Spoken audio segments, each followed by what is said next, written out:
Good morning, good afternoon, good evening, depending where you're coming from. And we are live with episode 8 of Web3 Warriors, featuring the Genesis Tapes. I have Rory and Lianna here from the project. Before we throw it to them, I want to just introduce the show. As always, I'm David Krome, go by Krome in the metaverse, and this is the Web3 Warriors podcast, where we are really just trying to show the world the power of Web3 and this new creator economy, really focused on kind of the intersection between gaming and Web3, and just the opportunity for real new value in the digital world. So maybe Lianna, we'll start with you if you don't mind. I want to thank you for joining us, and please just give a brief introduction of yourself and what brings you to Web3 and this really cool project. Hi. My name is Lianna, and I'm a multidisciplinary artist. I've spent the last 20 years working at the cross section of contemporary culture, philanthropy, and technology. Spanning multiple industries, skill of businesses, I connect the dots to better serve humanity. And I'm part of the Dream Conduit. Of course. Which you are in. And I'm also a mental health and human rights advocate. Rights advocate, mental health. Awesome. Thank you, Lianna, for sharing. And definitely, I love our work we're doing with the Dream Conduit, really helping, creatives onboard into this NFT space. Just seeing so many people coming together and seeing the potential in the space is really kind of motivating and exciting. And it's definitely a big part of why I'm doing even this podcast. It's inspired me to do so. Thanks, Rory, for joining us. How are you doing? And share a little bit about your background before we dive into the Genesis tapes here. So thanks for having me, David, and thanks, Lianna, for joining and helping us kind of round out the story of this project. So my background is, it's kind of a crazy one. I've worked my entire life. I started working before I could even work legally, so like 12 or 13, somewhere around there. My mom was a manager of restaurants, so I would go and work in the restaurants, and she would pay me under the table. And always just really, had a great example of hard work ethic from both of my parents. They worked really hard. So I would work, for my mom, do all these things, chores, all those things to make money. Right. And then my dad he's been selling cars since 1970. So it's it's 52 years. He's 80 years old. But he's one of the good ones, right? He's one of the good salesmen. He is actually, it's one of those things where when he got into the business and he was selling Porsches and really high end cars, it was a union job with Sundays off. Right. So, and you had a company car and you made as much money as the people coming to buy the cars from you. So, I mean, it was a career path at one point in time. He's withstood that entire, industry just plateauing and cratering pretty much. But the reason why I bring that up is that in high school, we had opportunities for internships and different things through different programs I was a part of. And, I ended up working in car dealerships. I think I had a permit. I might've just had my license at 16 years old, something like that. And I started working in car dealerships a couple days a week and then became weekends. So just kind of stayed there. And then after high school, I actually went and worked in a car dealership for 3 years, went to college for a couple of years in San Diego, came back and went back to selling cars. So I've spent quite a bit of time just working with people. Car sales is actually a really interesting job. It's just interacting with people in high volume. Right. In every day you meet 100 people. So you learn a lot, right? And then from there I transitioned. I was actually recruited by my friend who worked in tech. And he was just like, you have to get out of that industry. I never see you. You work weekends, you work holidays. When do you not work? Blah, blah, blah. So I finally went to meet his manager, and it ended up being the best decision I ever made because his manager was a couple years older than me, but he was a vice president, and he really onboarded me very carefully into tech and really gave me that solid foundation and the understanding of and behind a lot of the things that I think a lot of people entering the tech industry, certainly now, but even in the past several years, would have missed because it was early enough on. It was 2010. And I always look back to that point because of Web3. I always look at the point of like, kind of onboarding the hard way and learning how things are done in a manual way, and then really appreciating the different tools we have to automate a lot of different things that we do. Right. But that was in 2010. So I spent a decade in tech sales, and then spun off to create my own growth consultancy where I focused on helping companies with mobile apps retain their customers. It's a huge thing that nobody thinks about. They just think about throwing ad dollars to get people to download their mobile app, but they never think about engagement, retention, and customer lifetime value for mobile app users. It's still the case. There's just a huge delta. Like the teams try from the product standpoint, but marketing and product are not aligned at all. Just stickiness. They just want the stickiness. That's it. Yeah. Well, the gaming companies, right? So I worked with a lot of mobile game companies like Sony, like Scopely, really large game publishers and studios, and learned how they were doing things because I worked at a company called Swerve, which is really focused around A/B testing and experimentation for mobile games. The founders actually came from a lot of they helped to build Halo and a lot of things in the gaming industry. So nice. I'm gonna have to get you back on the show for a gaming conversation too. I look at it from their business side. Like I never really dedicated that much time. I mean, there's two games that I play. It's like Madden and like, NBA 2K. So I'm kind of I should get back into it, especially, now that I have a son and everything. But learning about how the gaming industry like works with their industry and then porting that over to traditional media and traditional businesses, is really where I've been focused. And then I fell into answer to, in a long-winded way, but just to kind of round out the answer to your question, I found Web3 because of Clubhouse. I found Web3 because I listened to a lot of podcasts, but I was also exhausted trying to run a business with a baby and also doing it in this climate where you can't really meet anyone. Right. And it was really exhausting, but then everyone was building together, at the same time, as we all kind of came into this thing around the same time. And that consistent, like you can never know enough. And then, my personal curiosity, really aligned well with like, you can never really be a master in this space. So there's always something to learn. And that really pushed me to like embrace it further.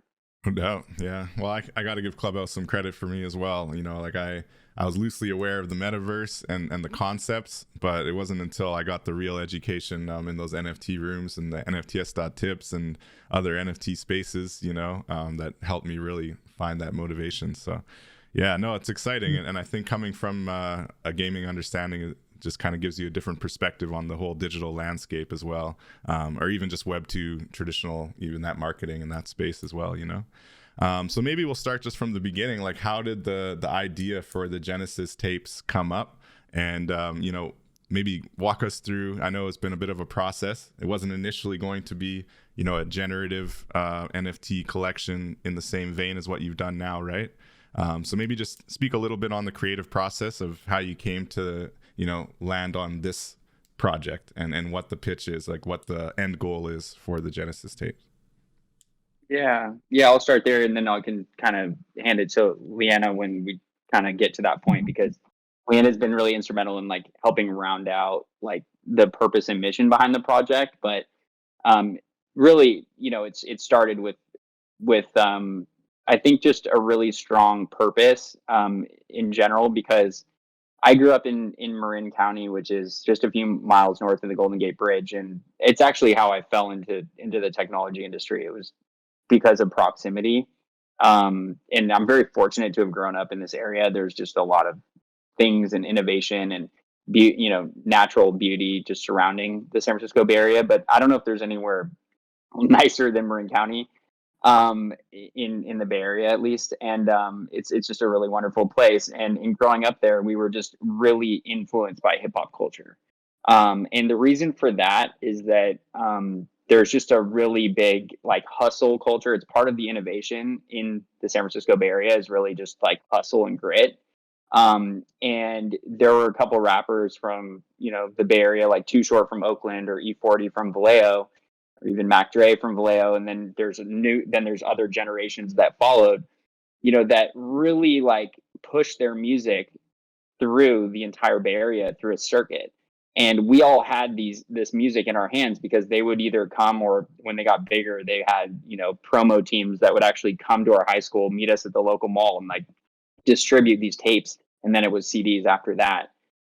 So like we've been listening to this local like hip hop music here in the Bay Area since we were in like, I don't know, fifth or sixth grade. Like somebody's older brother would get one of the tapes and then we would dub it, and then like we would have it in like fifth grade, like 12 years old, you know? Yeah. No, I remember so it's being really way too young to be listening to hip hop and, and playing those tapes too. Oh yeah. And so like it's a really big part of the culture, but it's also part of the hustle, right? Like there's kind of two themes. So it's like, you know, the way that people would just like hustle to get their music out. And every time, even today, if you walk down Market Street in downtown San Francisco, like there'll be people playing CDs and trying to like get you to buy their CDs, like to this day. And it's a big part. So the reason why, you know, I want to start there is because it's just ingrained in the culture here. No matter who you are, no matter where you live in the San Francisco Bay Area, there's just like a lot of pride too in our local hip hop. Like when Mac Dre passed away in 2004, there's just like a huge, you know, like now he's just larger than life posthumously, and he's still like his spirit still like resides over all of us. But Gable is someone that we'd always known. There was like this urban myth that Tupac lived in Marin City because he went to Tam High School, and you know, you kind of know that he did, but nobody really talked about it. Like I hadn't really heard firsthand from people that grew up with Tupac. I've heard from people that went to school with Tupac, like at Tam High School, and they would say like, you know, he was great. He was in the drama class and like, you know, acted out in plays, but nobody really like, there was like nothing about his time here, nothing personal. And Gable, we all knew because he had a group called 5150, and that was a really big group locally, and that they had some, you know, reach beyond just the Bay Area nationally. But you know, it's not a group that really took off, but it's a group that everyone here in the Bay Area that, you know, grew up in the mid 90s like knows of. And we were thinking about how do we preserve like the all this culture in the Bay Area. You know, when I started learning about NFTs, I started to like port what I was learning on Clubhouse over to like the group of my friends and who are now really on the team, and just trying to like flesh out why we would do something with NFTs, right? Like what would make sense, because, you know, we have all this culture.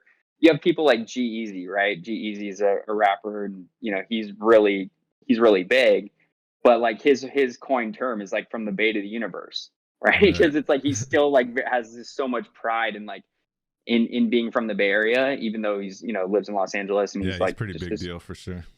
Yeah, he's a big deal. And I always have G-Eazy's little like, you know, little term like from the Bay to the universe. Like how do we encapsulate that? And because it is about community. Yeah, from the Bay to the moon, exactly. So, you know, and it's one of those things where it's like, how do we encapsulate that, right? It's culture, right? But like, how do we encapsulate that? And it's about community. It comes from a community. So how do we like grow this community, you know, thinking about NFTs? Yeah, and that's just the start, right? So I mean, it's just an arduous journey, right? Like, so that was in like April of 2021, and then when I introduced it to Gable, it was like May 2021. I met Gable through my friend Greeny, who's you know, my partner on this project, and he now there's a common theme, right? Like every time you introduce like NFTs to someone for the first time, it's actually so much fun. Like it's one reason why I love attending all the different, you know, conduits within the Dream Conduit, because like when you see the wheels turning for people, like especially people that are creators that have been sitting on a lot of different ideas or intellectual property, like from a music standpoint to your intro, David. Right. You know, there's a lot there, and there's a couple common themes. Now, since I introduced this to Gable with Greeny, like I've talked to a number of like OGs in hip hop, right? And there's like this common theme, and it's like, oh, like you can see the wheels turning because they've been sitting on all these opportunities, and there's a lot of independent music in the Bay Area, and a lot of these people own their masters. Right.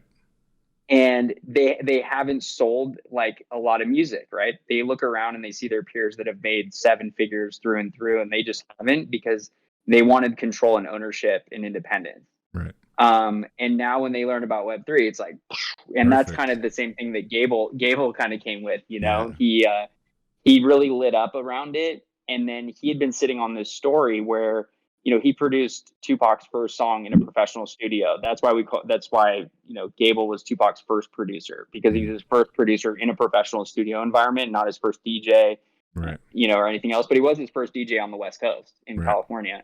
And they made a lot of music in the house, but they recorded a song in a professional studio. And Gable, for the last 25 years or whatever, has been sitting on this idea of producing an animated music video for that song.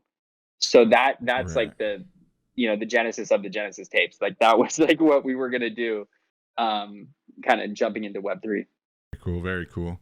But then it kind of evolved, right? And I like what you're saying about just the way that the people who are sitting on this IP and the people who, you know, didn't get bought out by record labels, maybe they were never offered, or maybe they specifically refused. Either way, you know, if they have ownership of their masters now, they're sitting pretty, right? And they can have full creative you know, license to do whatever they want to do with all of their archives that they have, and it can be used like brand new, and you can be part of another team, you can collaborate, you know, it doesn't have to be something you just do on your own and try to sell either.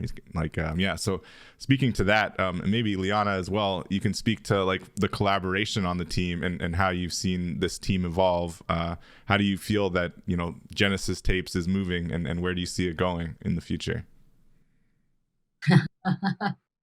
Well, I, you know, Maybe Lianna, maybe you could start with like, because like I think it's really a key place here where like we talked about like preserving like this story, right? We just we're the tip of the spear in terms of what the story is, right? Like Gable's first trip to a studio was also this Tupac Shakur's first trip to a professional studio, right? And like that's really where you, Lianna, have come in and like, you know, I think helped us like have the confidence in that mission and purpose behind some of the things and the way that you think about this project and others, you know. I mean, because when I first heard about the project, you know, but before that, you know, with NFTs and learning about NFTs, you know, for me, I just felt like what everyone else was doing was very self-serving in that sense, and you know, I wanted to use NFTs in a much bigger way, where you know it's you know, doing social good, right? Or uh, you know, just and the idea for preserving culture kind of came to me because you know I come from Malaysia, and you know we've got a lot of traditional textiles that you know it's pretty much dying, right? The trade, you know, unless you know, especially with the pandemic and everything, and um, then I kind of connected like, okay, NFTs, we could maybe use that and to preserve like, you know, the motives and how this can live in the blockchain so that, you know, in 100 years time and people will, you know, it's like a time capsule, right? Right. So when Those Rory were your told me, exact words. It's like a time capsule. You said that 7, 8, 9 months ago. Yeah, yeah, 6 months ago. Nice. you know, and so when you know, when Rory told me about the project, I was like, yo, this is preserving culture, you know. It's hip hop culture, and you know, and it's basically preserving the legacy of you know, Tupac, and also Gable, you know, as the producer, and it, I mean, it just was really clear to me, you know, when I heard about the project. Nice. Like, Yeah, no, and I like the way you guys are packaging it. You did talk briefly about social impact. I know there is a bit more on along that line with the project as well, right? Is there a group in Marin City that you're donating some proceeds, part of the funding to, right?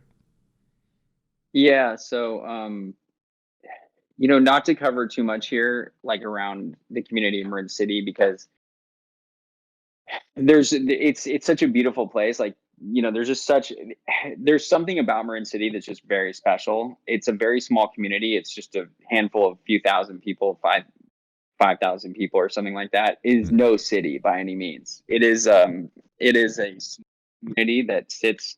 It actually has the same zip code as Sausalito, which is like a renowned tourist destination for anyone that comes. It's right on the other side of the Golden Gate Bridge. Like as soon as you drive over from San Francisco, you land in Sausalito. I gotcha. But they are really isolated because they're on the other side of the freeway. They're backed against nature. And there's one way in, one way out, and there's not a lot of reasons to go there. They put a shopping center in about 25 years ago, but they struggle because they're predominantly Black community. The housing is public housing against the hill over here, not all of the community, but a large portion of it. And they're just kind of forgotten and neglected without any representation from local government. So they have 0 seats at the table. And in working with Gable, and Greenie both we're friends with Paul Austin. Paul is he's a very inspiring human being. He just like has a lot of energy. He's like doing a lot, and he's dedicated his entire life to the youth of Marin City. He runs an organization called Play Marin.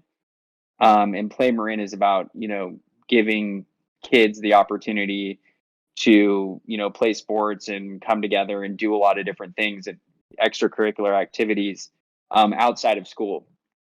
But the one thing that like Paul struggles with is that there is no field there. There's no field. The field's grown over. It's dirt now. It used to be a field that you could go play sports on. You cannot play sports on that field anymore. It's a bigger deal than a place for the kids to run around and play sports in the Marin City community. There used to be within sports leagues and youth leagues that parents would have to drive through Marin City to bring their kids there, to play soccer or baseball or anything like that. But because the field's all grown over, there's no reason for anyone to come to Marin City. So it just furthers their insulation there, and it's really unfortunate that no matter how hard Paul has spoken out and demanded a seat at the table, which he's done an incredible job. Like it's still there's not a lot of progress there, and it's not very different than when it was in 1989 when Tupac Shakur moved out of Marin City. So we've really pinned Play Marin as like our partner here, where we're giving 7.5% of the proceeds of this project to Play Marin. But our goal is to actually create. There's a lot here, right? Like I want to work with some of the tech companies that I'm familiar with here in the Bay Area and get some donations or equipment like laptops and different things, so we can really equip the youth in Marin City with the tools that they need, and then also introduce curriculum and around Web3, also what infosec, and also really teaching them computer literacy and how to research the internet. Like there's a lot of things that I feel like I'm fortunate to have gone through in my life where like I'm able more often than not to parse out what's bullshit versus what is real on the internet. And it has a lot to do with our generation, right? Like we grew up with like TV and print, and then we embraced the internet. But for whatever reason, that's like I think that's just such a critical thing that everyone needs to understand. So if we can just introduce those types of services there, then we can expand on what Paul's been able to do in the community. That's tragic and amazing that you're doing that work. But I mean, yeah, the lack of leadership, even just for something as basic as a soccer field or like a main football field or something like that can't be a very heavy lift, you would think, for a local government to do something about. But sorry to hear about that's nuts. Yeah, but I think the social impact angle and, as these NFTs sell and as the project grows, just being able to have that influence and make that impact, as I've heard with other, creators that I've spoken to, some inspiring, differences can be made from these NFT sales, right? And that's really, I think, an important angle that you have. And I think giving back to the community and, Marin has given a lot to you and also even to Tupac, and, DJ Gable speaks highly of it. So despite the conditions you just described, it sounds like there's so much to uplift and celebrate there, right? Man, they have this, they're in such an incredible community. They're just very close knit, and like the people that I know from Marin City like are like just amazing people, but like it's just a really close knit community, right? Like everyone knows each other. So like, and there's a lot of beauty in that, right? Like, so it's a great place, and there's a reason why the community is not really progressed, right? It's systemic, Of course, oppression, really. I mean, when redlining, occurred, like they pinned everyone into those houses and they didn't give them really much opportunity. And then the jobs that they came for to go work in the shipyards dried up, right? A lot of the people, huge chunk of the people that lived there came to work in the shipyards either at or after World War II. And then those jobs went away sometime in the late 60s or early 70s. So, really unfortunate, but shining a light helps, right? Yeah, and for sure. Lianna does a lot with, different causes too. So like, I have to say, like, I think that's probably what brought her in initially. And, we're going to rely on, like, a lot of people to help all these, I think, all the things that we're thinking about come into fruition. And 7.5% is a commitment, right? Like all of this is transparent on the blockchain. Like we want to be sure that like everyone understands that like 7.5% of this project, both current and futures, will all go to play Marin, but also like spending money on things, right? Like if we get money into a treasury, like we're going to do a lot more over and above yeah, that. Yeah, exactly. I mean, but then that's the beauty of like NFTs and Web3, right? Because then, with such a huge digital divide and also, people living in poverty and we can eradicate that, right? And all they need is like, smartphone or an iPad, and off they go, create some great art or music or whatever and make them into NFTs and, they can create an income for themselves, So that's the beauty of it. The one thing I said to Paul, I think initially, and Gable, I was like, this has nothing to do with the community of Marin City. It's just kids in general. It's like my little jab at like this newer generation who grew up with an iPad in their hands. They didn't just grow up with YouTube, but they grew up with like an iPad with YouTube on it, right? I'm like, let's get these kids to stop punching each other in the face for YouTube hits and to actually sit down and use their creative energy to like, make money. No doubt. and like build skills, Yeah, make some bigger changes for sure. Oh man, that's really exciting though. And going back to DJ Gable, how does he view, everything with the project? How's he feeling? Like he's basically lifelong lived in Marin, right? So, there's the social impact angle and then there's the telling his kind of unsung story. So how is he feeling about it? And do you touch base with him often? And he's like, how's he feeling about the project and how way things are going and just the overall vision? Well, he always wants to do more. I mean, Gable has an incredible work ethic. Like that's why I love his stories when he starts talking about back in the day. Like he had the DJ equipment. He was introduced to Tupac because people would bring people that could, thought they could rap to Gable because Gable had a job. Ryan D, who was, like the Tupac's rap partner in the groups that they had in the house, and then also was the lead in one of the leads in 5150 Gable's group. Like, they had jobs and they were a couple years older than Tupac, but like they've been working, Gable just has an incredible work ethic. So he's always trying to get involved and do more. Gable's one of the best humans I've ever met. And I would have never known that had I not, embarked on this journey with him. But he's just like a really good person, like he just thoroughly is like one of the most humble people. He works his ass off. He dedicates himself. Like the work he does professionally, like for a job to make a living is to help people.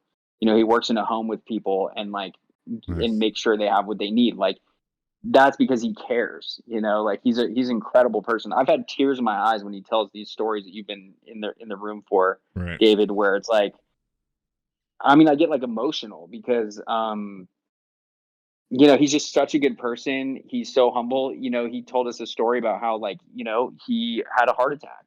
Right. And like if his brother didn't have a heart attack a couple years before, he wouldn't even have known what that heart attack felt like and he might not have like made it out. Right. Like and it's like, he has so much to bring to us around this whole period of time.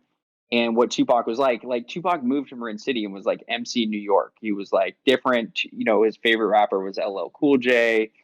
He, really talented, right? Like always talented and like, a great person, but like, yeah, for better or worse, in terms of what happened in his outcome, he became Tupac Shakur with Gable and Marin City. Like, there's no way around it. Like, they were like, your shit's like, they were like, we don't listen to that shit here. Like, we wanted some hood shit. Like, like made him rap. Yeah, take to it like, to that next level. Yeah, they made him like get into like that character, right? Like, even Ryan D told us in one of these rooms, like, he was going by, MC New York. I was like, why? He's like, go by, your name's Tupac, like Tupac Rakim, Tupac Rakim. Like, and he convinced him to go by his name, right? He's like, awesome. Yeah, but I'm gonna use the letter 2, Yeah, like, I remember hearing that story, man, and just being amazed that I was in the same room just listening to these like old friends of Tupac talking about how they helped him create his like persona, Like that's priceless. And I think that speaks to the NFT space as well, and just the international vibes, like the fact that I, as someone who grew up on Tupac, was able to just like find you guys and sit in on this room where there was all this creativity happening, and then hear all these backstories from Tupac's like 17, 18, 19-year-old days. Like, that was just priceless. So definitely kudos to you guys, and just like everybody who's a fan of Tupac and really hip hop even more broadly, like, needs to go and check out your project for sure. And go to genesistapes.com and just check it out, and really, look at the Twitter. They have so many awesome videos of DJ Gable kind of sharing his background, a little bit of stories. And as you're an NFT holder, you're also unlocking access to some cool kind of hip hop history, as well as something they're working on. Do you want to speak a little bit to that, Rory, and maybe what you get when you mint one of these Jungle Posse NFTs, and how you plan to kind of grow the community that way? Yeah, exactly. So thank you, David. That's a perfect kind of lead into where I was going with the story of Gable, because, how does Gable feel about the project? Well, like, we have to preserve Gable's story, right? And yeah, these videos, these interviews that we're going to film are going to be very high quality, and really kind of encompass a lot of what we've heard and some of what we haven't in just audio form on Clubhouse. But like, Gable is like excited to do that, right? And it's important that we we capture these things. So like, the way that we're thinking about like, rewarding our collectors, it's not like, hey, invest in this or do this or anything like that. We're not a security, we're a collectible, right? Buy it for the art. We haven't even touched on scam, right? I was going to ask you about that next. Yeah. Yeah, I knew it. All right. So I didn't want to skip ahead. But but the thing is with Gable is like, just sitting down and having him go through this, it's been a really, I think, like, therapeutic process, right? There's been a lot of pain, and this is something that even Paul told us straight up, was like, hey, this is a project that can bring the community of Marin City a lot of healing, because there was a tragedy that happened where a 6-year-old was shot and killed, and Tupac was at the center of it, right? Like, Tupac's brother ended up, in the news, and there was a gun that went off and all these things. Nothing ever happened. There were no charges. Like, nobody went to jail or anything, but a child died. Like, right. So when a child in the community, the kid had a 5150 like sticker in his hand, because Gable was up on stage with his group 5150 when he was shot. Like, so, I mean, it is like, I can't even imagine like the pain that the community had when a 6-year-old was killed in a day where everyone was just out celebrating their community.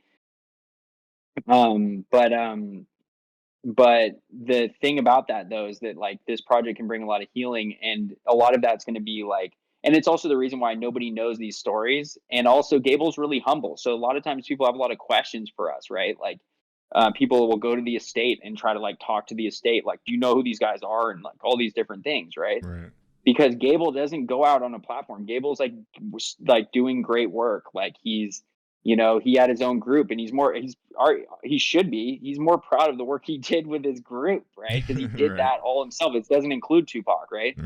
So, but it's like an important story, and that Gable really wants to get involved and like, make sure. But it is kind of setting a record straight. I don't think Gable will tell you that directly. I don't think a lot of people like think of it maybe that way, but it comes with Tupac. There's just a lot of urban legend, right? Like, oh, Tupac did this, Tupac did that, Tupac is this, Tupac is that. Yeah. Tupac is a human being. Tupac's like, all we hear about. Yeah, exactly. Right. He's sipping Mai Tai somewhere, right?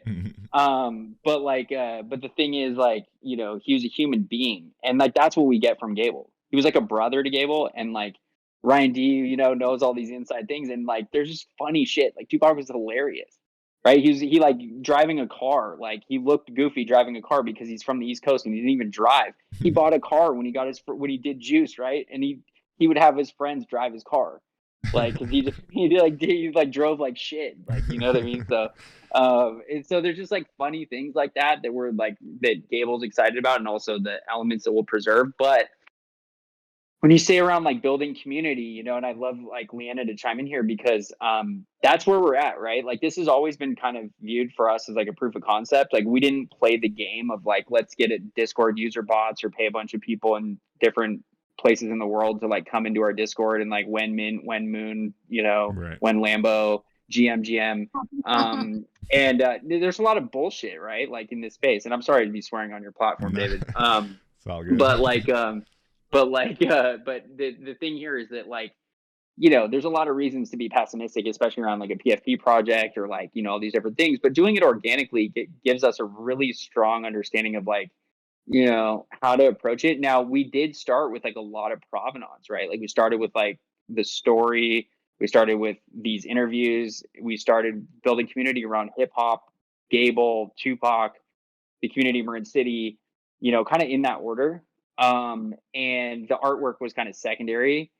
And that was kind of like our goal because we were started early and just was like, we're like doing some of these things. So I think as we move forward, it's about how do we, you know, integrate hip hop, Gable, this story, scam, this art into the NFT community.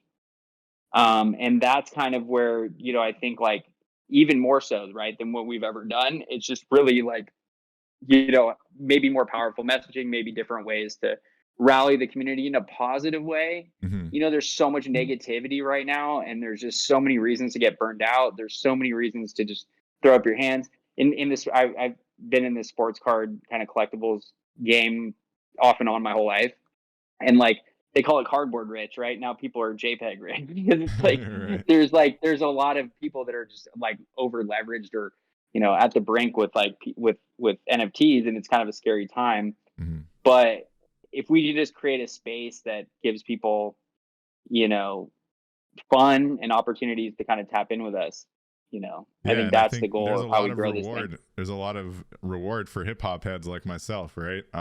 And before we move on, I know there's also the when you're a holder, there's this opportunity to rap on one of DJ Gable's beats, right? Do you want to speak to that a little bit before we move on? Just kind of because that's part of your community building too, right? Yeah, absolutely. So Gable has some beats. You know, we have plans to do this, you know, and I don't want to oversell or overpromise anyone, but like, you know, we're in conversations or have contracts with like the next series of producers that took Tupac from where Gable left him. Oh wow! Right. So like all the people that recorded his all of his first music before he left the Bay Area, pretty much. Everything before like Me Against the World, right? Right. So like we have like, you know, ambitions, and that's why this was always kind of a proof of concept. But like Gable, like in this round, you know, and if we do future projects, like, you know, we'll get beats from those producers that worked with Tupac and do the same thing over again. So we have a thing where Gable has a beat, and then anyone with the NFT can either rap or designate someone if they want to, like, you know, play a game that way. Designate someone to rap on this original beat by Gable. Whoever wins will mint the song as an NFT, but we'll also will have a one of Tupac. It's not Tupac, it's MC New York. So right. It's you know, the only one outside of the scope of these three other characters that he drew. Very cool, very cool. Lianna, did you have anything to add on that? Good. Cool. Well, I love Lianna's.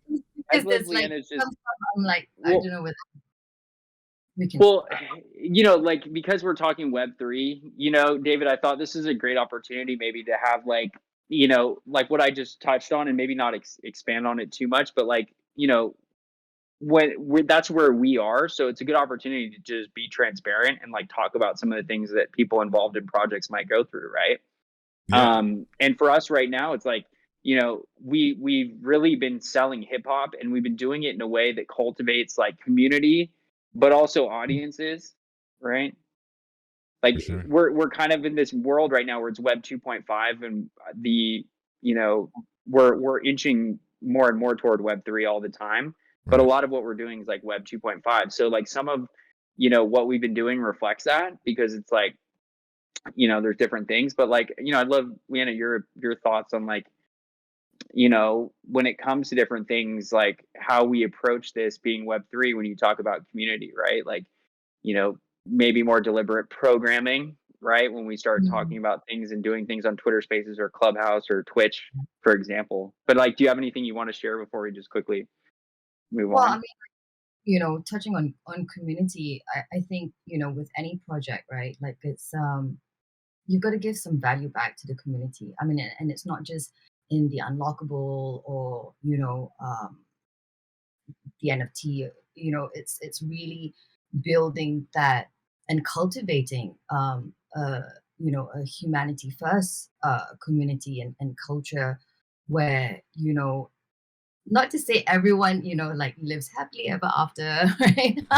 But that's the dream, right? That everyone will look out for each other and just getting some kind, well, not to say value in the sense like in a commerce like kind of way, but more how do you enrich someone's life. You could be telling them how to do stuff or to share knowledge. And so some of the things that we're going to do will be built around that. Very cool. Yeah, no, and I think yeah, no, it's not just about like monetary value for sure. Yeah. And something else I've been hearing more and more about, Rory, I like that you brought up Web 2.5. I think you're the second guest to allude to that.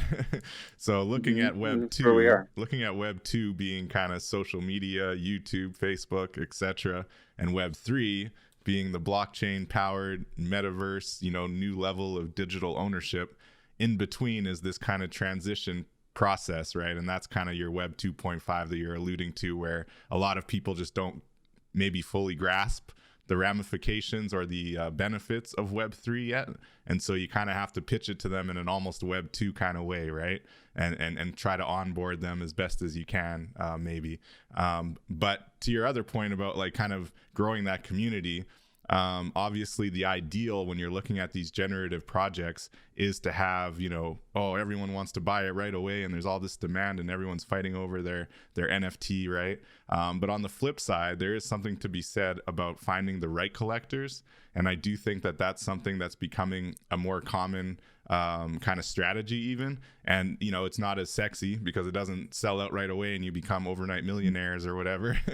But overall, I think that the community that you build and when you try to market something or market these NFTs that way can prove to be a lot more fruitful and a lot more creative, right? And deliberate about what you're doing. So even that project you talked about where anybody who holds an NFT can either spit over the beats of DJ Gable or actually even find an artist to do that for them and submit, as a holder. So I think that's a really cool kind of community oriented option. And it also, obviously you're assuming you're getting hip hop heads, you're getting, artists that are buying it. It's not like you're just selling to everybody and anybody hoping that they want to, make a flip. So I think it's just a cool way to almost micro target, your audience, Yeah. And the other thing that we've done there too is like, there are a couple things, right? These are all learning experiences. So it's like Scam, I reached out to Scam and we are fortunate that he was like, what? Like, like you're Tupac, like what? Like, like Tupac's first producer, like what? Like, and, fast forward through a lot of things, but he was supposed to do the character looks for the music video that Gable envisioned, right? Right. And fast forward 4 months later, we have, 200 plus assets, like maybe closer to 300 assets. Right. That we did a generative project for 1,989 pieces. So they're just like a lot of different things that can happen. Maybe too many, right? Like in terms of like how many different assets we're using. Yeah. But because it took 4 months to do the art, we really focused on, the purpose and mission behind it. Right. So now that we have the art, we have an opportunity to also like, take that approach of like community building with music, David, but also community building with the intellectual property, which is like really where and the value exchange also occurs. Like, what value did the community get is another thing, because it's like when you, like Lianna said, when you give somebody your time and attention, you have to respect it. Like whenever I feel like any room I'm a moderator in or hosting or anything on Clubhouse or anywhere, if I feel like the thing's kind of going sideways and like people aren't getting that reward for their time and attention, I cringe inside. Like my skin crawls. I'm like, dude, like, yeah, you know what I mean? Because it's like, it's not cool, you know? Yeah. No, that's fair point for sure. So on the IP point, and definitely Scam, I want to hear a bit more about his, you know, background. I want to speak to that a bit, but on the IP, are these, do you get the IP rights when you purchase an NFT? Like, are you able to, you know, make derivatives, or, I mean, I think Scam, you know, what's the position on that as far as, you know, being able to reuse it? Yeah, it's a great question. It's kind of TBD. Yeah. So we want to bring the later, community. Right? These are his babies. Yeah, it's Scam's baby. Right. These exactly, are Scam's babies. They're his children, right? Yeah. So I think like, so there's a couple of things here, and I think it's important to just like be very transparent about this kind of stuff, right? We have we have this intellectual property. These characters are based on real life characters that helped influence Tupac to become Tupac Shakur, the MC that everyone knew him to be. Street cats who put money in his pocket so he could go to the studio and funded his first studio session and created a group with him because he didn't belong selling dope. Right. But these guys were from the streets, right? So this is some street shit. Like, these are dudes that are out there. Like, if you listen to All in the Days of a Criminal on YouTube, it's unreleased, but it's leaked. Like, I mean, it's one of Tupac's most vulgar songs he's ever done. He done some vulgar songs. And boys, he done some vulgar songs. And if you're saying that is like, oh my God. So you know, there's that. So, you know, but what Scam is you know, and Low too, right? Like Low Sleazy is and Scam met in a comic book store, and they were both, you know, and Low is really influential on like the direction that we took from like to be honest with you, I didn't have anyone to bounce ideas off of like I could Low, right? And like Low just helped me, like, you know, kind of like I was tipping over and he just like brought me back up, and he gave us some like ideas, like the contest, right? Like the contest was Low's idea. It's a great idea. Yeah. But with the intellectual property, like, we want to bring people in and expand on that and develop storylines, like whether we go through animation eventually at some point in the future, or whether we go through comic books or anything like that. Like, we want to bring people in and like help direct where the story goes. One of the ideas that came up, so this is just, it's not alpha, but it's like, this is hilarious, right? Lianna called it the Bill and Ted experience, right? You said, what if these dudes flash forwarded from 1989 to 2020 to 2022, and they were trying to find a cassette player for their demo tape? And then my piece was like, and then also try not to get canceled. Wow, no kidding. Like, she was like, you can't talk to a lady like that, like, you know what I mean? Yeah. I mean, like that would be hilarious. But like, you know what I mean, to give you guys some ideas of, you know, how we think about that. Yeah. But it's also how, like, you know, you pivot, you know, and in this space, you know, nothing is really you've got to do it like A, B, C, D in that order, you know. And even if you've put something out, I think, you know, if there is a need to pivot, you can, right? You know, and that's the beauty of like Web3, you know. For sure. I just want to give a quick mention to anybody else joining us on the Twitch stream. If you do have any questions, please feel free to enter them in the chat, and thank you for joining us. Also smash that follow if you haven't already. We're live every Saturday with the Web3 Warriors podcast. That's it. It was an awesome conversation though. I did want to ask briefly, actually let's talk on Scam just a bit more before we move on, because I think he's an amazing artist in his own right? He's made album covers for, I believe, Eminem, a few others. So this is an established artist in the hip hop space who has not forayed into NFTs. So this was also basically his Genesis NFTs, right? In some sense. So, I mean, that's pretty exciting. And it's a generative collection where every layer of this generative NFT project was created, hand drawn by Scam, right? So, I mean, let's not gloss over the magnitude of that and just, you know, what he's kind of contributed to this project. So how do you, you know, well, explain a bit about that, his background, and then where do you see Scam going, maybe in the Web3 space and with your project? I think Scam's going to the moon. I mean, he's so here's the thing. Like, here's the thing with Scam. Like, Scam is he's so talented because he's different. He's like he's a different type of artist, and he's also just a really great person. Like, if you look at like our team, like it's like we actually we approached this project so carefully, and in hindsight, like with kind of the start that we got off to, a little too carefully, to be honest with you. But we know that these things are being documented. Like, this is something that if this project and our team and everything else are going to stand the test of time, that we did it the right way. You know, we did, and we have the right team because everyone's approaching it like everyone's a great person with the right intentions. And but in terms of like Scam, is that like, you know, he did this project, but like I would say anyone that's doing a generative project that isn't just doing like the next like, you know, Orange Owls project, or like, you know, Pretty Pigs, or what, I don't know what's going on, you know, like if you're going to do some Fiverr art and like rug pull some people and make a female, like that's on you. But like if you're going to try to approach anything and think about like drawing human characters and like anything with like that's at a message approved, definitely like consult people that have done it. You know, people will talk to you for free, but if you have to pay a fee for somebody's time, if they extend it to you, I highly recommend doing that. I don't think we had that option back then because, you know, we approached it like, I think September was like when we had pinned a launch, but it took much longer because it's much more involved than we would have ever known. But we didn't know because, you know, we didn't talk to anyone because there wasn't a lot of people to talk to. And now there are, right? But like with Scam, is like he hand draws every single asset, all the lines, and then he scans them. Right. So like some people look at the lines and they go like, well, those lines aren't vectored, you know? Like it's like some artists will like immediately be like, they're not vectored because they're not. You know, like he drew it with a pen. Like he just, well, like, you know what I mean? But then what Scam can do is he's actually like a brilliant graphic designer. So he's like done album covers. So like, you know, covers story for sure. But like, you know, he's an artist. Like, you know, he's done iconic hip hop artwork on album covers. But like he's also like a dope graphic designer. Like he did the Drink Champs logo. Right. Wow, right. Yeah. That's the an Drink Champs iconic logo is show. amazing. It's amazing. Like that's and that's the so funny huge. thing is about the show, they have a giant Drink Champs logo in the background of every guest they have. Yeah. It's like the most like prominent logo like in any show I've ever seen. And it's like it's his work, right?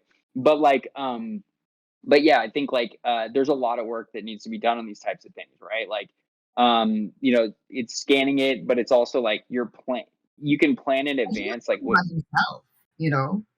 Other projects he was working by himself. Other people projects had like the other artists, like at least 2 or 3 or whatever, you know. No, it's amazing. It's quite the undertaking. And then I think I remember him sharing some of the details about, you know, the creative process working with, I believe it's Michael, right, that you have on the developer side, and using the generator and just having to tinker with all the different layers. And do you want to share a little bit on that? I know it's good to share with people to realize everything that goes into generative NFTs, right?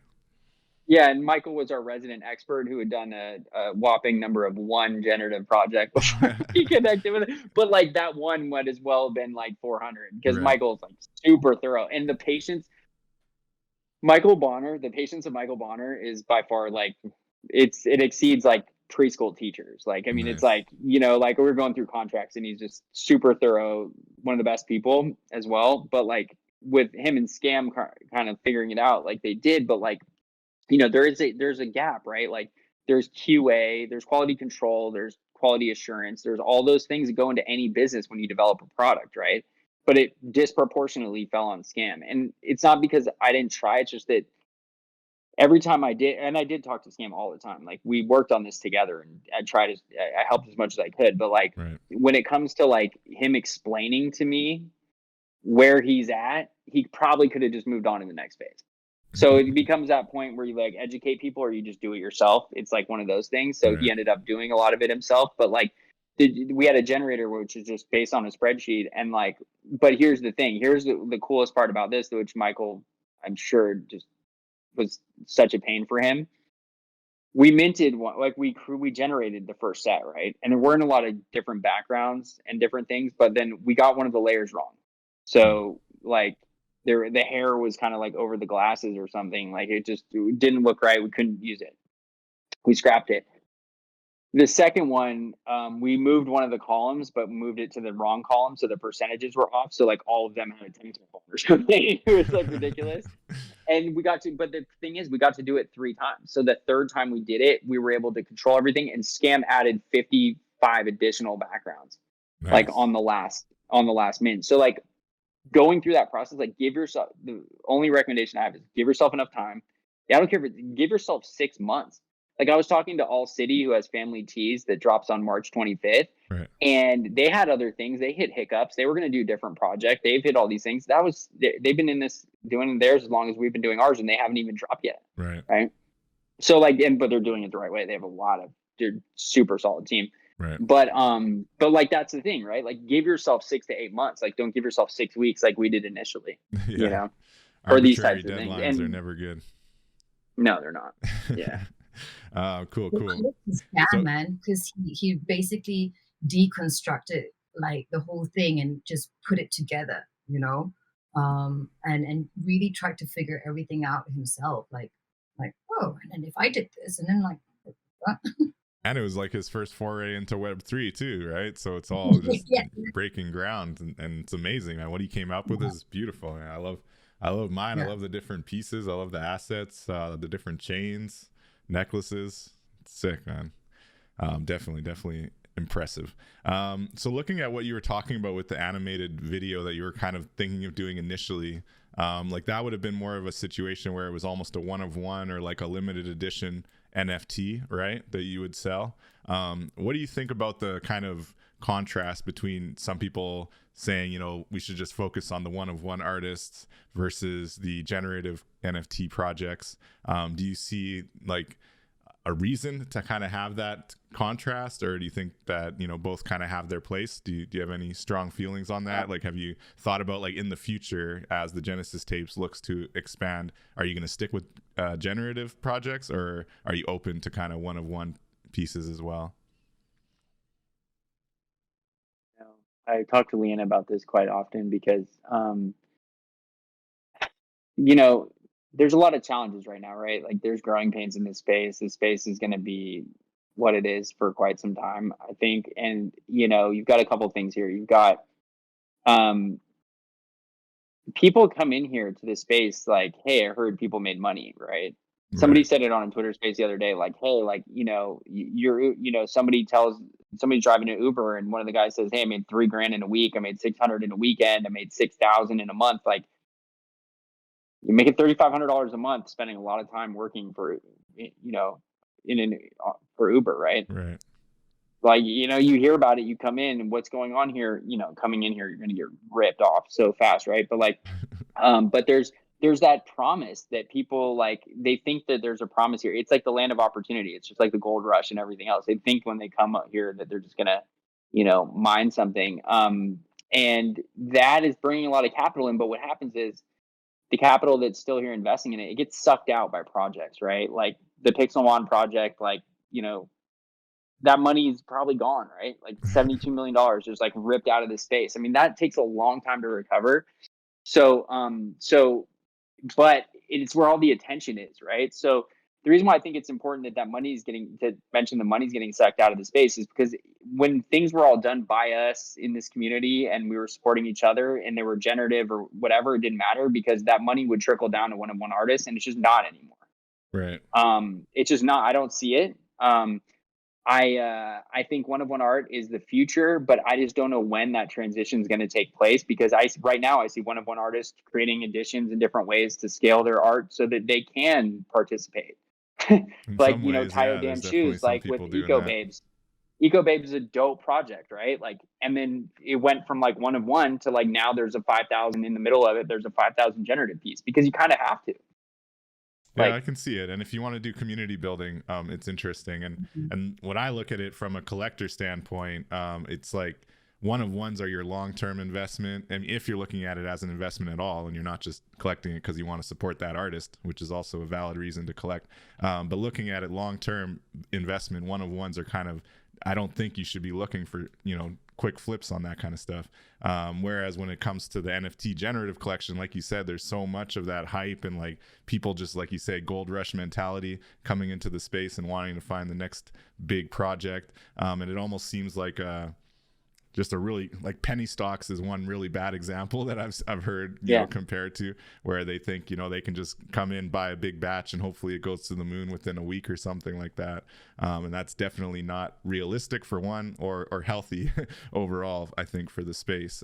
But, you know, I guess that's just kind of the economics of collecting. Lianna, what do you think liquidity about this 1v1 versus generative contrast? I think they both have a place, right? And it's really about how you're using your NFTs and the intention and the mission behind it, you know.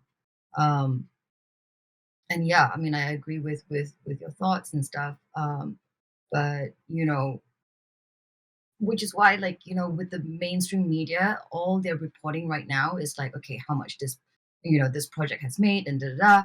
So, you know, we're already setting that kind of mindset for people when they come in, right? So, I mean, there's going to be a lot of education that needs to be done, and yeah, I just feel like there is a space and place for everything. Um, it's just we've got to. I keep coming back to cultivating that community, you know, because we're in this space right now where we can make a difference with NFTs, whether it's art or, like, you know, music or, you know, whatever it is. But then it's the mindset, you know. Yeah. So it's like, embracing the Web3 mindset, right? And it's like decentralization, it's self-sovereignty, ownership, transparency, accountability, all kind of key philosophies in the space. And I think that's kind of the bigger change, right? Yeah. The other thing that's a huge problem here is what I've just seen play out in every other industry. Like, as a collector of different things, and even if I'm not, I'm like, I obsess about why consumers do things. It's like, that's why I started a consulting firm, like, back in the day, because it's like, why would anyone want to do this? Like, when I would show, like, a chief product officer of, like, you know, a huge media brand, and, like, you know, they don't think they have any problems, but I'm like, why would anyone sign up for your app and pay you money? Like, look at your app. So I would go around and, like, really study things and, like, buy collectibles, right? Like StockX, one of my friends, Mott's, is, like, in product over there. And I knew about StockX before, like, a lot of people did. So I wanted to go see, you know, he used to be my client. He's a friend of mine. I'm like, I know, check this out. So I bought a pair of Jordans on StockX, right? To, like, see how it is. And going into sports cards, right? Like, doing those things. Every one of those industries hits a logjam where there's no longer any liquidity in the space, because the first movers to push that money out are the ones who win. Right. Like, it just, those industries are just, it becomes an illiquid industry where those assets they're kind of still worth something, but they're frozen, right? They're not liquid. There's just a lack of demand, right? Yeah. There's just, everyone's just over leveraged. And that's exactly what's happening here. Now, the good news is there's such a finite amount of people here, and there's so much opportunity moving forward that there can be an influx at any given point that frees up these assets again. But until that's the case, how are one-of-one artists going to sell their works when they're going to be illiquid assets for several years, potentially, most likely, almost certainly, right? So, like, when there's others that you're coming in here because you want to get a chip, which is a chip to go gamble with, right? Like, it's a little bit different, you know? Yeah, it's interesting. I think when it comes to the one-of-one artists, I think the pitch is not a monetary one, right? The pitch is, you know, here's my amazing art I've created. Will you support me by buying it? You know, like, and then it's like, that's kind of the main pitch. And it's like, if you're an art collector, maybe you're okay with that, or maybe you're like, no, I want to see, you know, what are you actually doing in the space? Like, what am I going to get a return on this investment? Like, do you have a roadmap, or even not roadmap, but do you at least have a plan to be an artist for a long time? And this isn't just some cool art you made on your iPad and you're never going to make more art again, you know? So yeah, it's kind of an interesting balance, I think, there, of, you know, buying art for art's sake and also wanting to, you know, feel good about your investment and future value, right? Yeah, big topic for the space, for sure. Definitely. Go on. No, it's cool. That's why I just wanted to pick your brains on it. On that topic as well, maybe on the blockchain selection, I feel like you had the opportunity maybe to look at Solana or Tezos, and I'm just curious how you feel about definitely landing on Ethereum and why you chose to go with Ethereum for this collection. The people's choice. Yeah, no doubt. I think like at the end of the day, like we started so long ago that we had everything in motion to plug in artwork that took 4 months to produce. Yeah. Which isn't fair to Scam, and we gave Scam the kind of room that he needed to be creative and get the job done. But we were kind of already backing into that like long in advance, like over the summer, right? So right. So I think that's really why. And also like, some of these could be cool, but as a first project, I just couldn't see myself experimenting with, I think the team would say the same thing. I don't think we all could like see ourselves experimenting with something that, potentially just won't have the collector base that Ethereum is going to have. Concern, I think. Like I don't buy anything on Solana, but that's just, I'm going to be late to Solana, right? Like I'm going to be late. Like right now, people are making a ton of Sol on like these projects. Like some are, and people are minting. Yeah, some aren't. Some are minting really dope shit on Solana, but I have never really gone through it. And I think like our goal is to potentially onboard a lot of people who've never, like everyone else, like thinks that might be the case, right? Like be people's first NFT. And like, if you don't know it very well, then like, how can you be a resource to bring people on? And what I say to people when it comes to that, I mean, there's just no doubt that Ethereum is decentralized enough that it's not going anywhere. And unfortunately, you just can't say the same about Solana right now, even though some would argue, it's on its way there. But there's still a fairly small group of people who could theoretically just like torpedo the whole blockchain, right? Whereas with Ethereum, it's so well decentralized and so many nodes in so many places that I think it's definitely not going anywhere. But I like Solana, and I like it from a gamer perspective and its speed and the developing options from graphics space. So I have a few NFTs in Solana, and even Tezos. I'm pretty bullish about them all. But I definitely understand from someone who's trying to build out for like long-term growth and guarantee brand new collectors that this is going to be around forever. Ethereum is the more solid option for sure. Cool. Lianna, you have any thoughts on that? Ethereum versus Solana or Tezos? I say try them all. Try them all. That's it. Agnostic. I'll try anything twice. The way to go. Yeah. And it's cool because you can add integrations too, right? Like Genesis Tapes can branch out down the road if you want to, right? So it's just an interesting option. Yeah, like one thing I'm thinking about right now is like either Solana or probably not, because of OpenSea, right? It's just so easy to do things on Polygon, right? Like because like I'm working with like or talking with Shopmaster Jay from Digital Underground, the co-founder of Digital Underground. Nice.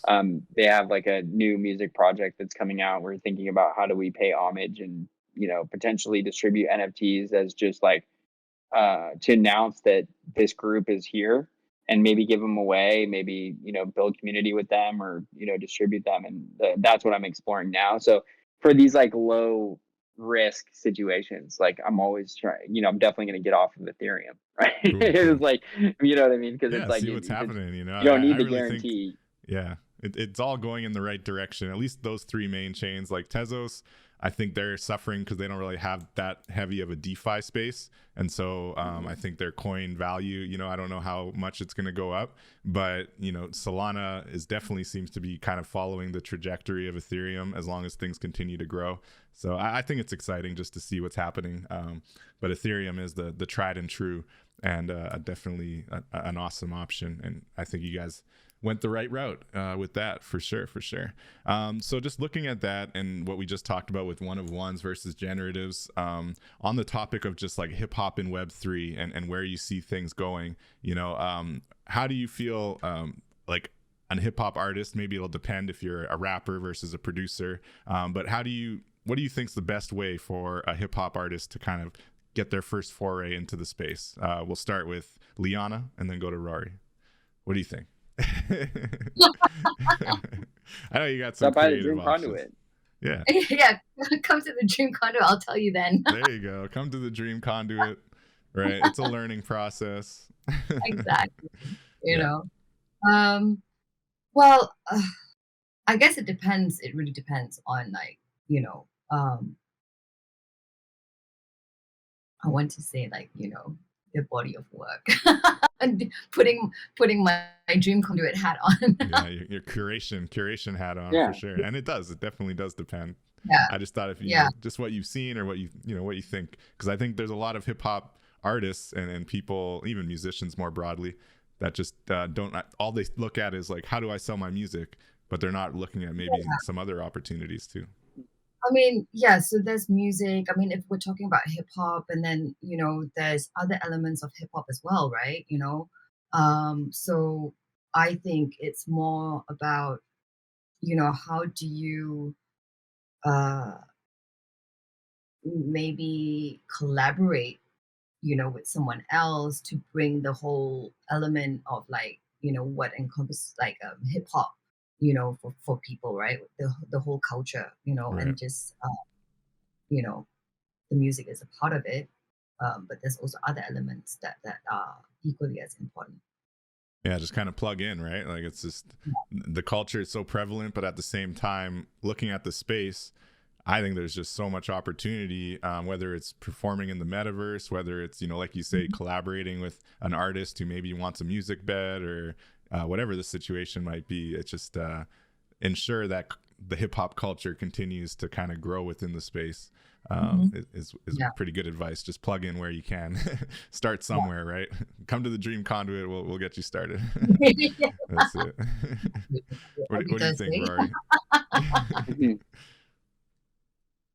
Yeah. Yeah, Rory? I think Lianna's right. I mean, I think like, you know, if I'm gonna, you know, how do you integrate, right? And I think the challenge with hip hop right now is that if you're a producer, there's, you know, opportunities, right? Because I think you can probably do a lot more with producing something for a visual asset the same way that a seasoned producer might look at an MC and be able to tailor a beat to their skill set or rhymes that they've already written, right?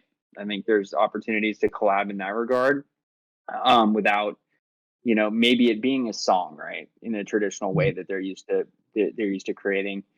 But then there's like, you know, are you like a super hype party train, right? Like when I'm like looking at you know, the metaverse, right? Like, do you want to throw a giant party there because you're just all about vibes and, you know, bringing people together and playing your music for people, but then bringing them some sort of immersive experience in terms of what's available today, right? But the kind of the last thing on a list that I would probably write is like, you know, minting your song on the blockchain, because it just the infrastructure is just not there, and there's no centralized place to go stream music. And every time I want to hear a song via an NFT that I bought, I mean, it's not fun and easy to go do. I'd rather go to YouTube even, which I don't even like doing, right? Right. So, and sit through ads before I'd rather go on OpenSea, you know, or something like that, to try to hear a song. So I think that there's a challenge, and obviously it's being built right now. We'll see who kind of emerges there. But like until there's a centralized like Spotify for the blockchain, like Yeah. I don't really see Yeah, like no, the music being the core element of any of this. Right. Yeah. And Yeah, I that think is also something like, they you need to know, do. what so sorry. No, go ahead, Lianna. You know, I think a big part as well is like, what do they want to leave behind, right? And what do they want to put in this time capsule? Right. That's it. Exactly. Think about posterity, you know? And that, yeah. And on your point about the OpenSea, I can definitely relate. I got a couple tracks on there that I love, but it's just like such a pain in the butt to play them on OpenSea. And there's like almost no other option unless you have the unlockable and you can just download it and play it on your computer. But yeah, they really need to just like integrate some kind of player function or just give a nod to the music and maybe even incentivize people to mint music on the platform instead of making it such like a kind of archaic platform like way to play it. Yeah. Yeah, it would be so cool if they just had a player and it could just sync up with your wallet and play whatever you have in your wallet. Like that would be amazing. That can't be that difficult, right? No, that would be amazing. And also it reminds me of, go ahead. No. So I mean, no, go ahead. I was gonna say it reminds me of like when you go on LimeWire, which LimeWire just came out again, right? They're like Right. they are taking your rights. They're taking your rights to your music, which is interesting. Sounds like a Yeah. giant rug pull. Hmm. But to anything that why would that company have it never had integrity to begin with? They gave you free shit. Then you know Right. like you know what I mean? Like but like the whole thing like is that you know, we used to click the song to play and we'd have to wait for that thing to download. Right. That's what it feels like. It feels Yeah. like 2001 when we were trying to get music offline for free, Yeah. you know, online for free. Hey, well, those BitTorrents were the beginning, man. That was like the beginning of the blockchain, you know. It just took that concept and applied it to finance, and you know, here we are. But yeah, no, all fair points. It's really interesting, and I think the long and short of it is jump into the space and just plug in where you can, you know, because like there's no shortage of, you know, kind of demand for creatives, and I think hip hop is always going to be a part of that calculus.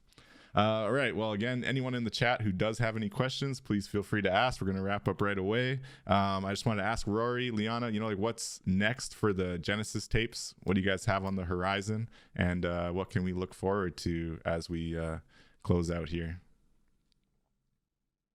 Start with I'll go Rory. first. So like I think it's about, you know, just where we're at right now is like sitting down as a team and really, you know, relying on Lianna a little bit here because you just have a tremendous skill set in a lot of different ways. But I think also to think about the ways that communities derive value from, you know, investing their time and attention. So we think about programming, you know, not just casting a wide net or just overemphasizing hip hop or overemphasizing scam and the artwork, but just collectively, like, what is our brand? What is our mission? What is our purpose? And then developing programming that is fully in alignment with that so that we can make really easy decisions about who we want to collab with, what kind of interviews we want to do, what kind of programming in general that we want to implement, that it just makes sense, that it aligns. So we're just very clear because it's not all those things, it's everything. Like the Genesis tape is going to take the best. It's going to be like Australia, you know, go try to find like shitty Thai food in Australia. Like you have a hard time because like they only import like the best from all of like the surrounding countries. Like most people don't know that, but like it's like what they do. So I feel like, you know what I mean? I feel like there's a lot of a lot of that. Yeah. Curation. Yeah. Curation. Cool. But then I guess looking at I don't know, when you mint this, or people can land on genesistapes.com, you mint your NFTs, you can join the Discord, and you know, like you said, it's kind of community building and ironing out. It's kind of ongoing, right? So it's been pretty cool to be able to join your clubhouse rooms, and also just kind of see some of that creativity happening in the Discord as well, right? And is there like a gated kind of I don't know what you want to call it, maybe roadmap development kind of room in the Discord? Is that something you're encouraging, kind of community-based kind of, you know, collaborating and building the project together? Yeah, so we're going to potentially gate something. I think right now, like, we have kind of a plan of what we want to do from like a public programming, and then more of the stuff that we're going to do from like a Q&A perspective. Like we're going to do things in the Discord, like let's watch like a movie, let's, you know, listen to music, let's do those things. And right now there's been kind of a lull for like the last week because we're just completely like, you know, closed for remodeling almost. Like we're still engaged on the Discord, but like we're going to reopen for business like next week with more of an like we have to think about what Discord is used for and then maximizing its potential to accomplish that, because it's not a dump for useless information that only 3 people get value from. It's not, you know, repository for all these things like documents for a traditional business would be. It's not any of those one things. It's Discord, right. You know, so everything in there should be participatory. And if anyone feels excluded, then it shouldn't be in there. And it's incentivizing people to come through there so that we can all get the most out of it. So some of that includes like, you know, how do we gate certain things so that maybe Gable has like a, you know, weekly or, you know, every other day or whatever, kind of like AMA or like beat making class. Yeah, that's kind of something right? I was thinking about. Yeah. Like really just that access to DJ Gable and make that more of a VIP thing, you know? because he's got a lot of demands on his time too, right? So something that can be a little bit more special in the Discord for holders. Yeah, and also scam, scam too. Yeah, for sure. Yeah, no, that's exciting. So looking at the Jungle Posse, right? And when you mint this, you basically join the Jungle Posse, so that's the way I look at it. And I think it's cool. There's 1,989, right? So that's not a very high number as far as these NFT collections go.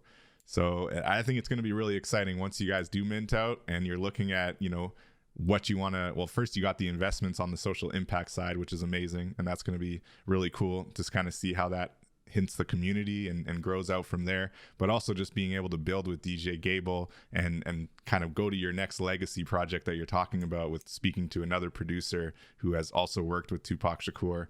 I just wish you guys the best, and I really think it's an exciting roadmap to look at what the potential is in the future. And I would invite every hip hop head in the Web3 space to check it out, visit genesistapes.com, and really take a look at this history, because I do think it is history on the blockchain you guys are minting here. It's really cool.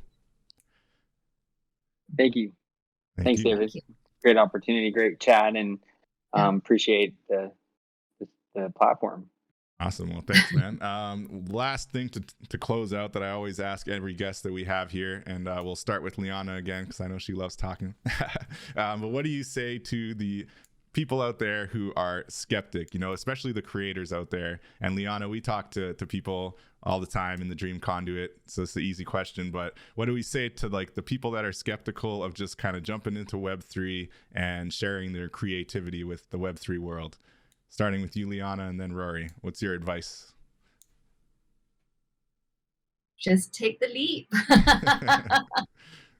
We'll be there to hold your hand, That's it. You don't even have to get a wallet right away, right? You just pay attention. Take the time to learn, right?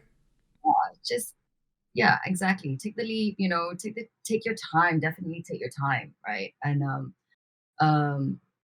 because at the end of the day, this is your project and what you want to put into your time capsule, right? So yeah, and if it takes 6 months, it takes 6 months, but there are loads of people out there that can, help you along the way and stuff.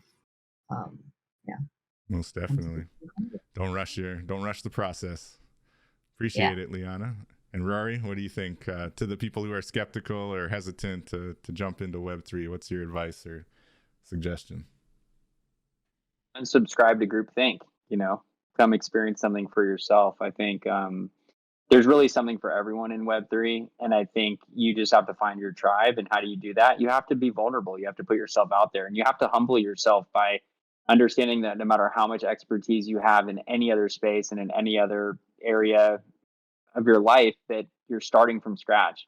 And we've all been humbled and we've all paid our dues in doing that. And that there's something really magical about that, I think. The fact that we've all had to kind of start over together, and that's why there's a lot of empathy, a lot of resources, and people that make themselves, people like Lianna that make themselves, and yourself, David, that make yourselves available to people.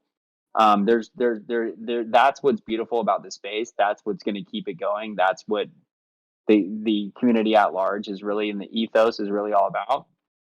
So coming in, I would say be like, put yourself out there. Like, because no growth or nothing is ever worthwhile when it isn't at least a bit uncomfortable. And I'm a really outgoing person. I love to talk. And I didn't talk for like 3 months on Clubhouse. Like, you know what I'm saying? Yeah, I waited is quite a while crazy. Too, honestly. I don't even know. It would have been at least 3 months for sure. Yeah, me too. A lot of learning. Yeah, that's good. We were soaking it up. That's awesome, Rory. Thanks. I appreciate that advice. And now we're all just chatterboxes on Clubhouse, probably more than we should be. But No, that's awesome. And I think that's great advice for anybody who's new to Web3, thinking about it, still trying to figure out what it all means, whether it's Clubhouse, Twitter, try to just plug in and see what's happening and ignore the hype, ignore the groupthink, like Rory said, and just see how this is changing lives, see how it's making a difference for people who really need it and creatives who really deserve it, and the compensation that they're getting. I think it's really exciting. All right. Well, seeing no questions from the chat, I think we are good to wind things down. I really appreciate you guys joining me, Lianna and Rory. I think it was a really cool chat. There's a lot of educational value there as well for people who maybe don't know much about generative NFTs and are just learning about the space. Do you have any last comments before we wrap? No, I would just say if anyone, has any questions, just find me on Twitter at Rory_415 and, happy to have a conversation around diving further anything else that we covered today. And yeah. Thanks, Rory. And Lianna, thanks. We'll be touching base in the Dream Conduit. And take care, everybody. Until next time, I'll be live next Saturday, 12 p.m. Eastern Standard Time, and probably catch you in the metaverse. Take care, everyone. Till next time. Yeah. Peace out. Bye.